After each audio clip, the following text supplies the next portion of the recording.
আসসালামু আলাইকুম। আমার চ্যানেলের সুপ্রিয় ভাই বোন ও বন্ধুরা, আশা করি সবাই ভালো আছেন।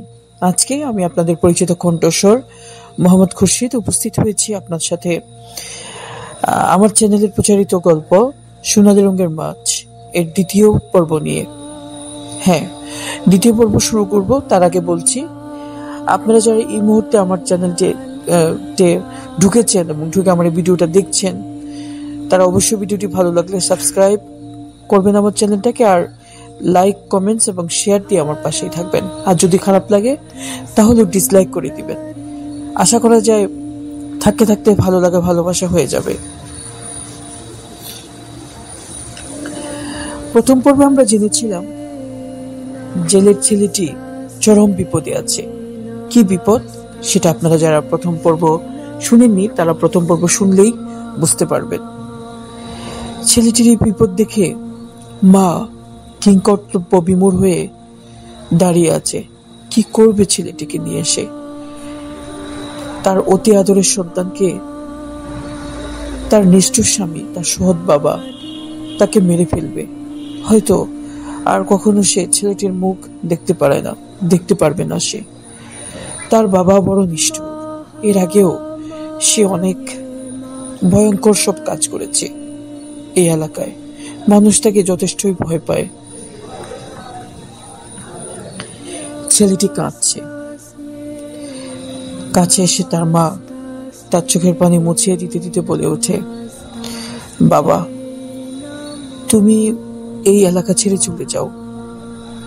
কারণ আমি তোমার বাবাকে চিনি। আমি জানি উনি তোকে নিশ্চিত মেরে ফেলবে। তোমাকে উনি বাঁচতে দিবে না। তুমি এই এলাকা ছেড়ে চলে যাও। ছেলে, কিন্তু মা, কোথায় যাব আমি? আমার তো আর কেউ নেই।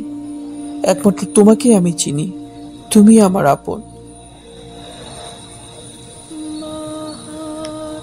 ছেলেটির মা মাথায় হাত দিয়ে ছেলেটিকে বলে ওঠে, বাবা, পৃথিবীতে যার কেউ নেই তার আল্লাহ আছে। তুমি অবশ্যই তোমার জীবনের বিপদ উঠতে যেতে পারবে। তুমি চলে যাও এই গ্রাম ছেড়ে, এই এলাকা ছেড়ে। ছেলেটি বলে, ঠিক আছে মা, তবে তাই হোক।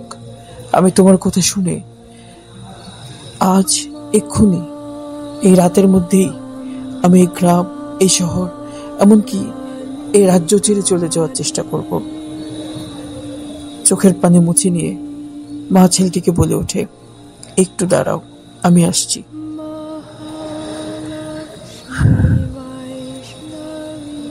বেশ কিছুক্ষণ পর তার মা ফিরে আসে তার কাছে। হাতে তার নিজের তৈরি করা কয়েকখানা রুটি আর একটা পানির পাত্রে এক পাত্র পানি। রুটি আর পানির পাত্র একটি ব্যাগে ভরে দিয়ে ব্যাগটি ছেলের হাতে দিয়ে বলল, এই নাও, ধরো। রাস্তায় যখন খুব বেশি তৃষ্ণা পাবে তখনই কেবল এগুলো তুমি একটু একটু করে খাবে আর তৃষ্ণা মেটাবে। দেখবে 6-7 দিন তোমার এমনিতেই কেটে যাবে।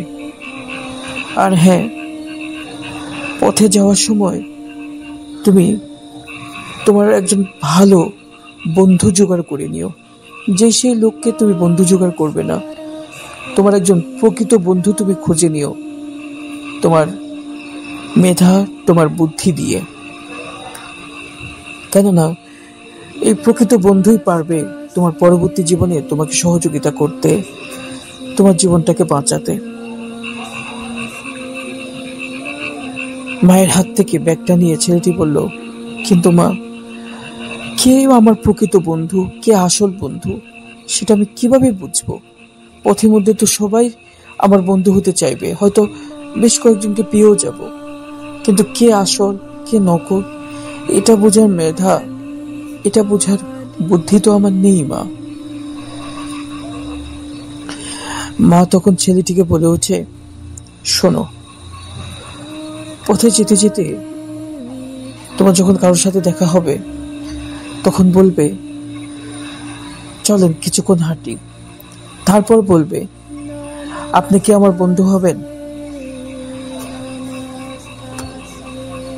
অবশ্যই কেউ তোমার বন্ধু হতে চাইবে আর কেউ চাইবে না। যারা বলবে হ্যাঁ আমি তোমার বন্ধু হব, তাদের সাথে তুমি একটা একটা যেমন তেমন বন্ধুত্ব করে নেবে। এবার তারা আসল কি নকল, প্রকৃত কি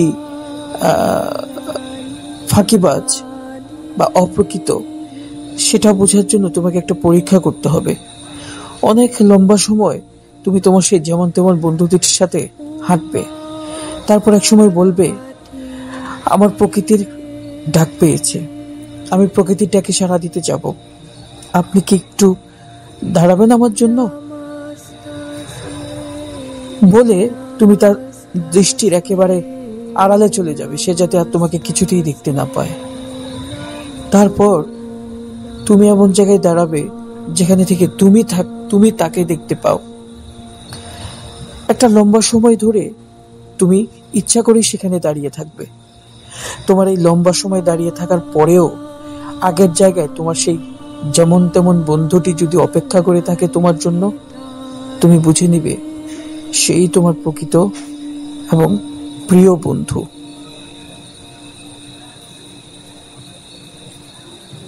ছেলেটি রুটির ব্যাগ আর পানির পাত্র আর কিছু আনুষঙ্গিক জিনিসপত্র নিয়ে বাড়ি থেকে বের হয়। মা তার পিছু পিছু আসছে। মায়ের চোখের পানি অঝরে ঝরছে। কে জানে এই রাজ্য পেরোবে, এই শহর পেরোবে, আর কি সে তার ছেলেকে কখনো ফিরে পাবে? যদি না পায় তাহলে হয়তো এটাই তার ছেলের সাথে তার শেষ দেখা, তার শেষ কথা। অনেক দূর পর্যন্ত মা আসছিল ছেলের পিছে পিছে। বিকেল ফুরিয়ে গেছে, সন্ধ্যা ঘনাচ্ছে, কিছুক্ষণ পরে হয়তো রাতও গভীর হয়ে যাবে। মা বুঝতে পারে না, এর বেশি আর যাওয়া যাবে না, তাহলে হয়তো তার পাষণ্ড স্বামী ছেলেটিকে ধরে ফেলতে পারে, ধরে আবার ছেলেটিকে মেরে ফেলবে অথবা অন্য যে কোনো একটা ক্ষতি করে দিবে। মা তখন ছেলেকে শেষবারের মতো মাথায় হাত বুলিয়ে দিয়ে একটু অস্ত্র বিসর্জন করে ছেলেকে ছেড়ে চলে আসে তার বাড়ির দিকে। ছেলে যাচ্ছে, মা দেখছে। অন্ধকারের মধ্যে ক্ষীণ আলোয় দেখতে পাচ্ছে ছেলেটির বিশাল দেহ আস্তে আস্তে ছায়ার সাথে মিলিয়ে একেবারে নিঃশেষ হয়ে যাচ্ছে। তারপর আর আর দেখা যায় না। বন্ধুরা, অবশ্যই আমার পরের গল্পটি তোমাদের জন্য আমি নিয়ে আসব আগামী কোন পর্বে, অর্থাৎ 3 নম্বর পর্বে। কি করবে ছেলেটি? ছেলেটি কি নতুন কোনো বিপদে পড়বে, নাকি সে তার প্রকৃত বন্ধু খুঁজে পাবে, নাকি সে যে বন্ধুটিকে খুঁজে পাবে সেই বন্ধুটি তার জীবনে চরম ক্ষতি, এমনকি মৃত্যু পর্যন্ত বয়ে নিয়ে আসতে পারে? জানতে হলে অবশ্যই তোমাদেরকে 3 নম্বর পর্যন্ত অপেক্ষা করতে হবে। সবাই ভালো থাকো, সুন্দর থাকো।